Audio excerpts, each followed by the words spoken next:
Hi all, അസ്സലാമലൈക്കും, welcome back. ഇന്ന് ഞാനിവിടെ ഉണ്ടാക്കുന്നത് എരിവും മധുരവുമായി മിക്സ് ചെയ്തിട്ടുള്ള ഒരു മാങ്ങ അച്ചാറിൻ്റെ റെസിപ്പിയാണ്. വളരെ സിമ്പിളായിട്ട് പെട്ടെന്ന് ഉണ്ടാക്കാൻ പറ്റുന്ന ഒരു മാങ്ങ അച്ചാറിൻ്റെ റെസിപ്പിയാണ്. വീഡിയോ ആദ്യമായി കാണുന്നവർ ചാനൽ സബ്സ്ക്രൈബ് ചെയ്യാൻ മറക്കരുത്. ഓൾ ബട്ടൺ കൂടി പ്രസ് ചെയ്യണം. ഓൾ ബട്ടൺ പ്രസ് ചെയ്താൽ ഞാനിടുന്ന എല്ലാ വീഡിയോസും നിങ്ങൾക്ക് നോട്ടിഫിക്കേഷനായി ലഭിക്കുന്നതാണ്. വളരെ സിമ്പിളായിട്ട് കുറഞ്ഞ ചേരുവകൾ കൊണ്ട് വളരെ പെട്ടെന്ന് ഉണ്ടാക്കാൻ പറ്റുന്ന ഒരു മാങ്ങ അച്ചാറിൻ്റെ റെസിപ്പിയാണ്. ഇതിൽ ഞാൻ എടുത്തിരിക്കുന്ന മാങ്ങ ഒരു അധികം പച്ചയായിട്ടുള്ളതല്ല, ഉള്ള് ഒരു ഓറഞ്ച് കളറായിട്ടുള്ള മാങ്ങയാണ് ഞാൻ എടുത്തിരിക്കുന്നത്. ഇവിടെ ഞാൻ ഒരു അലുമിനിയം പാത്രത്തിലാണ് ഈ അച്ചാർ ഉണ്ടാക്കുന്നത്. പാത്രം അടുപ്പത്ത് വെച്ച് ചൂടായി കഴിഞ്ഞാൽ അതിലോട്ട് ഞാൻ ഇവിടെ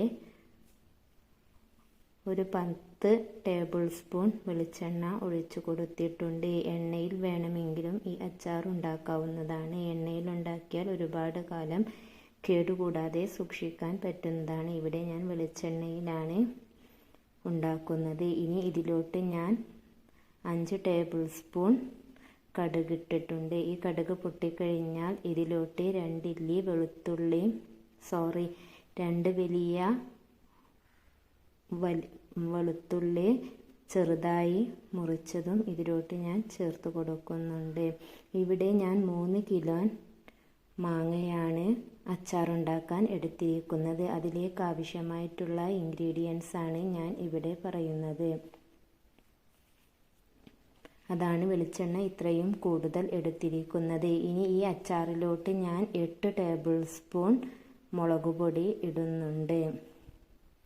അച്ചാർ പൊടി ഞാൻ ചേർക്കുന്നില്ല.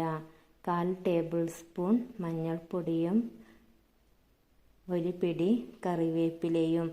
ഇത്രയും ഈ പൊടികൾ ചേർത്തതിന് ശേഷം ഫ്ലെയിം ഓഫ് ചെയ്യുക. ഓഫ് ചെയ്തതിന് ശേഷം ഇവിടെ ഞാൻ ചെനച്ച മാങ്ങയാണ് എടുത്തിരിക്കുന്നത്. അത് ചെറുതായി കട്ട് ചെയ്തത് ഇതിലോട്ട് ചേർത്ത് കൊടുക്കുന്നുണ്ട്. ഇനി കുറേശ്ശെ മാങ്ങ ഇട്ട് ഈ നല്ലോണം ഒന്ന് മിക്സ് ചെയ്തെടുക്കാം. മിക്സ് ചെയ്തതിന് ശേഷം വേണം ബാക്കിയുള്ള മാങ്ങയും ഇതിലോട്ട് ചേർത്ത് കൊടുക്കാൻ.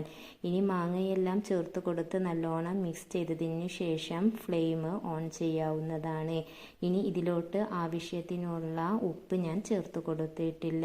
ഇവിടെ ഞാൻ ഇപ്പോഴാണ് ഉപ്പ് ചേർത്ത് കൊടുക്കുന്നത്. 5 ടേബിൾ സ്പൂൺ ഉപ്പാണ് ഞാൻ ചേർത്ത് കൊടുക്കുന്നത്. ഈ ഉപ്പ് ചേർത്ത് കൊടുത്തതിന് ശേഷം ഇത് നല്ലോണം ഒന്ന് മിക്സ് ചെയ്തെടുക്കാം.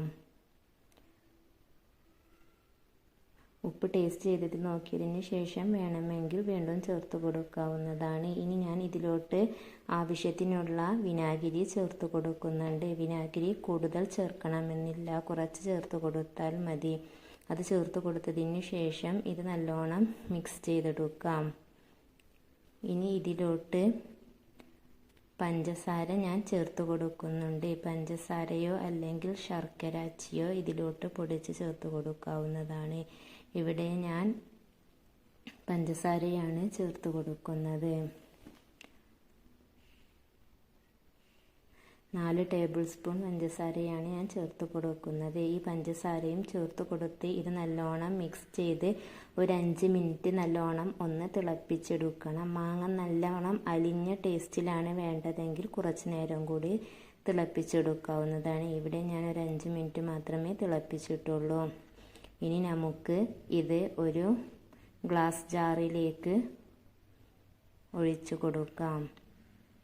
ഇവിടെ ഞാൻ മാങ്ങ കട്ട് ചെയ്യുന്നതിന് മുമ്പ് അത് നല്ലോണം കഴുകി വൃത്തിയാക്കിയതിന് ശേഷം ഒരു ഉണങ്ങിയ ടവൽ കൊണ്ട് അതിലെ വെള്ളമെല്ലാം തുടച്ചെടുത്തിട്ടുണ്ട്. നമ്മൾ ഉണ്ടാക്കുന്ന പാത്രവും ഇത് സെർവ് ചെയ്യാൻ വെക്കുന്ന ഈ ജാറും നല്ലോണം ഉണങ്ങിയതായിരിക്കണം, അല്ലെങ്കിൽ ഇത് പെട്ടെന്ന് കേടുവരും.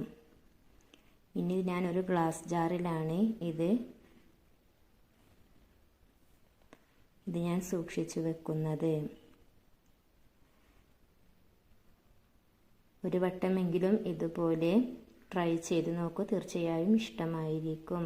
അങ്ങനെ മാങ്ങ അച്ചാർ ഇവിടെ റെഡിയായി. വീഡിയോ ഇഷ്ടമായാൽ ലൈക്ക് ചെയ്യുക, ഷെയർ ചെയ്യുക, സബ്സ്ക്രൈബ് ചെയ്യുക.